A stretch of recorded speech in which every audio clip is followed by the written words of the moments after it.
Hey, what do you say, Weekend Warriors? Welcome back to the Weekend Warrior BBQ YouTube channel. Today we're gonna smoke some corned beef brisket, and I'm gonna be doing it in my offset smoker today, but I've got plenty of videos where I've done this in a pellet smoker, and the process is exactly the same. So it doesn't matter what kind of smoker you have, you can follow along. And as I typically do on this channel, I'm smoking at 275 degrees Fahrenheit today. I think that's kind of my sweet spot. You get it done a little bit quicker, but you still get a nice smoke flavor. So 275 degrees Fahrenheit. If you want to cook at a lower temperature, you can do that too. It's just going to take a little bit longer, that's all. And I have 4 corned beef briskets that we're smoking. So these are all brisket flats, not the point. So that means this is the leaner cut of meat. This one here is about 4 pounds. This one is 4 pounds. This one's a little bit over 5 pounds. And this is just about 2.5 pounds. So they're all gonna cook at different times, most likely, which is okay. And if by some chance you've never heard of corned beef, it's real popular, especially this time of year with St. Patrick's Day in different parts of the country where it's heavily celebrated. But it's a beef brisket that's been brined in a salt brine with some additional flavors. It's really tasty. And by smoking it, we're gonna give it kind of a pastrami style flavor. It's not real pastrami, but pastrami style, which is really nice. And what I like to do when I'm smoking it is I like to get all the brisket into some fresh cold water. It's very, very salty on the outside. Normally, if you're doing this like in a slow cooker with a bunch of water in there, the salt leaches out on its own. And we're not doing that today. We're doing it in the smoke. And so I want to get a little bit of that off of there, but you don't have to. So I'm gonna take it out of the package and then into the water. See, it's pretty slimy. And we're gonna get all 4 of these in. And usually about 2 hours is plenty. And so that's what we're gonna do today, is about a 2-hour soak. And here's our first corned beef brisket flat. After a 2-hour rinse, I've got the paper towel down here to help dry this off. We want to get it as dry as you can. So just pat it dry. And I'm going to take special care with these. I'm cooking for my sister and her family who has never tried this before. They usually do the traditional way to cook a corned beef. So that means I'm going to trim off some fat that I probably wouldn't do if I was cooking for myself. So we'll clean up this side. I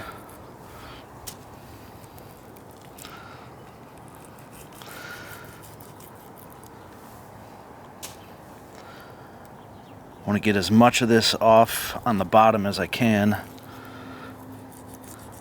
so that our seasonings make contact with the meat.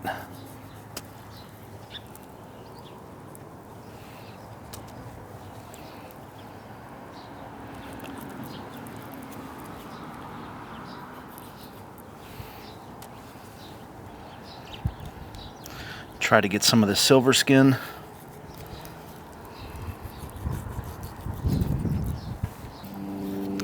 All right, that looks pretty good on this side. I'm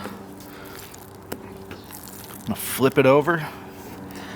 There is a fat cap, which I'm going to keep on, but if I see that there might be a little bit too much in an area, I might trim some off, but for the most part, this is looking pretty good. Just get this little piece here.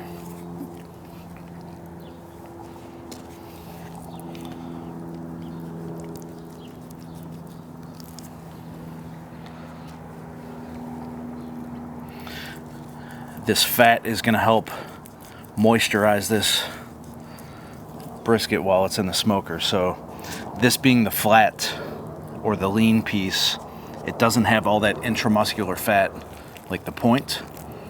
And so we're going to use this to our advantage. I'm going to cook it fat side down, and it's going to act as a barrier between the heat and the meat. And that's for my smoker. My heat source is coming from directly underneath. So next, I'm going to make some cross hatches in this fat cap just to help it render.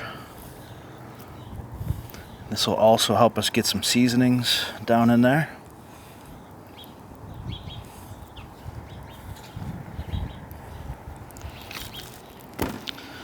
And I'll come across with a crosshatch.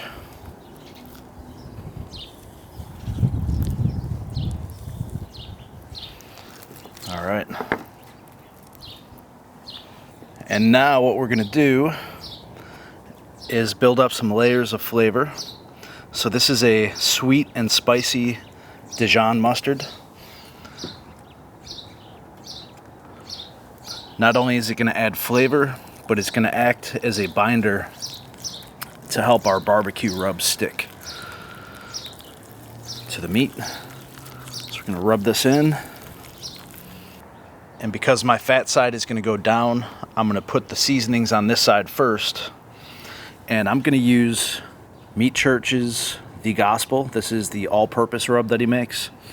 Try to find a rub where salt is not the first ingredient. There's plenty of salt inside of this thing. Sugar is the first ingredient here, and then salt, and then some spices like paprika. And we're going to do a nice even coat. Sugar is going to add a bunch of flavor. Paprika is going to help with the color.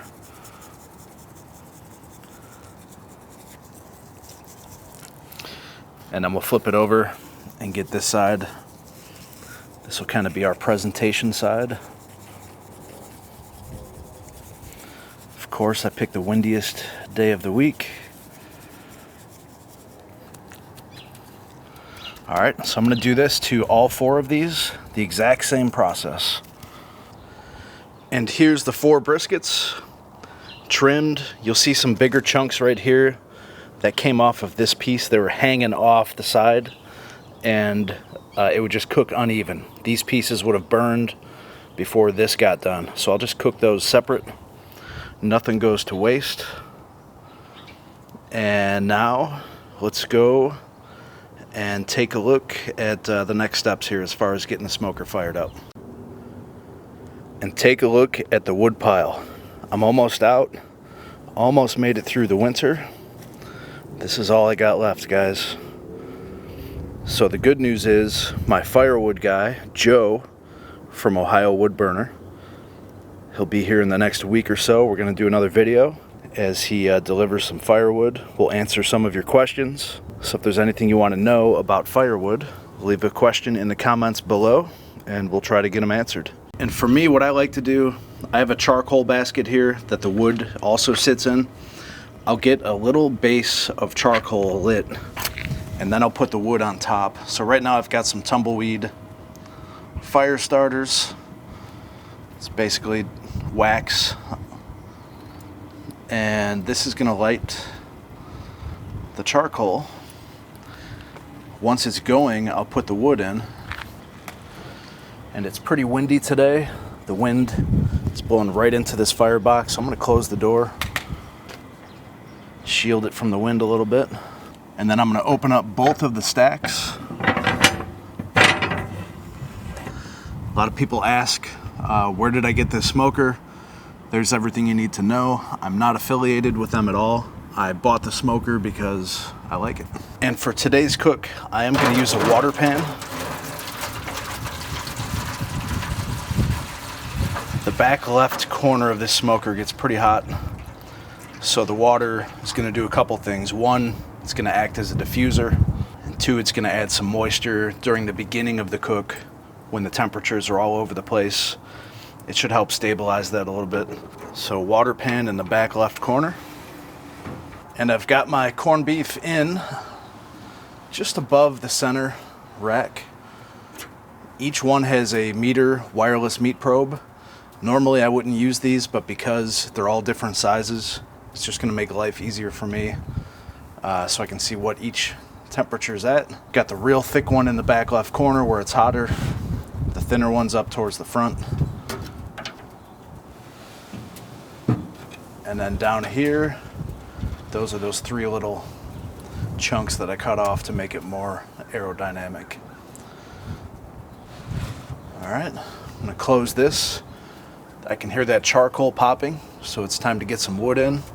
as soon as I close this door.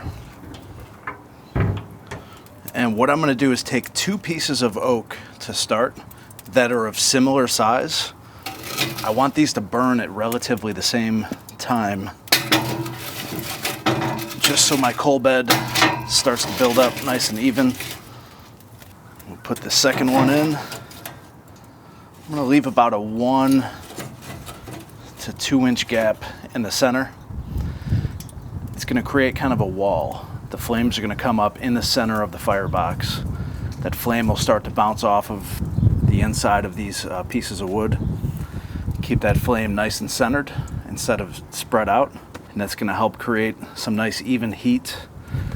And I'm gonna close this and let it smoke. There's gonna be quite a bit of smoke the first couple minutes, which is okay for the meat.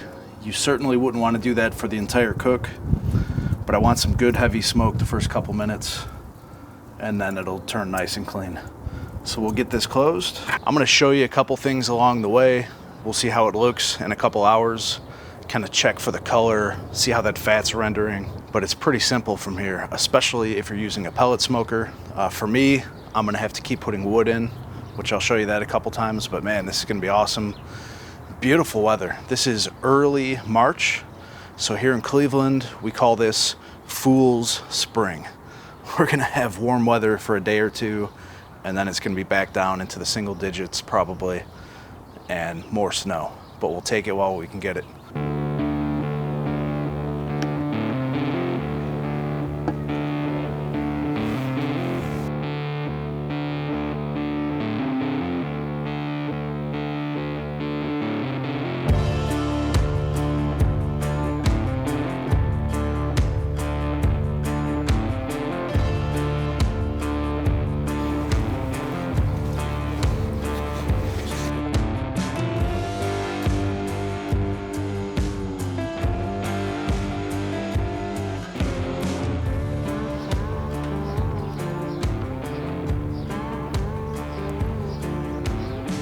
And we are now 2 hours into this cook, and this is a good time to show you how that coal bed is starting to develop.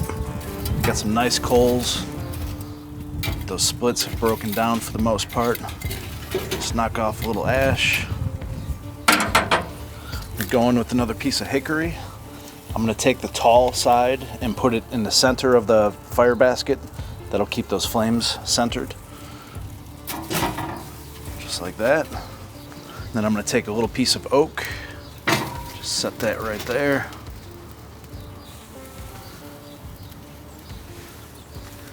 And I should be good for about another hour. So let's check on the corned beef. Here we go. Looking good. So you can see some of these are still nice and moist. The ones in the back where it's a little hotter, that's dried out. But they're gonna start to sweat and moisturize themselves. So I'm gonna push them back in. Down here I've got those little chunks. Those are cooking nice. And I don't know if you can see it, but internal temperatures range from 114 degrees Fahrenheit all the way up to 133. So they're coming along all at different paces, and I'll be keeping an eye on it. So, door gets closed, and I'll come back when that first one hits about 180. And here we are, about 5.5 hours into the cook. Our first corned beef brisket is done. You'll see I've moved them all to the front just for easier access. And our smallest one is done first. It's at about 182 degrees Fahrenheit. It's got nice color. It's kind of taking on that mahogany color on the outside. And so what I'm gonna do from here is I'm gonna take this out and put it on some aluminum foil. I'm gonna wrap it up really nice and tight, and then I'm gonna let it rest.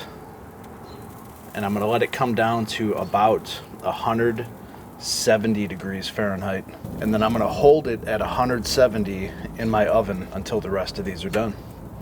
And then we'll be back to make a sandwich. And by sandwich, what I mean is some pumpernickel rye toasted with some Swiss cheese. Lay down a few pieces of the smoked corned beef. Add some Thousand Island dressing and some sauerkraut. Now we have ourselves a Reuben. Throw that lid on top.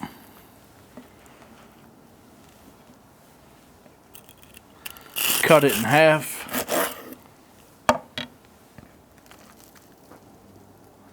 Look at that. Yes. Let's have a bite.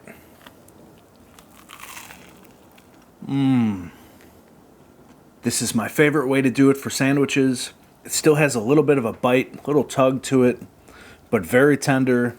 The salt kind of works in. The bread is a little bland, so it all balances out. It's really, really good.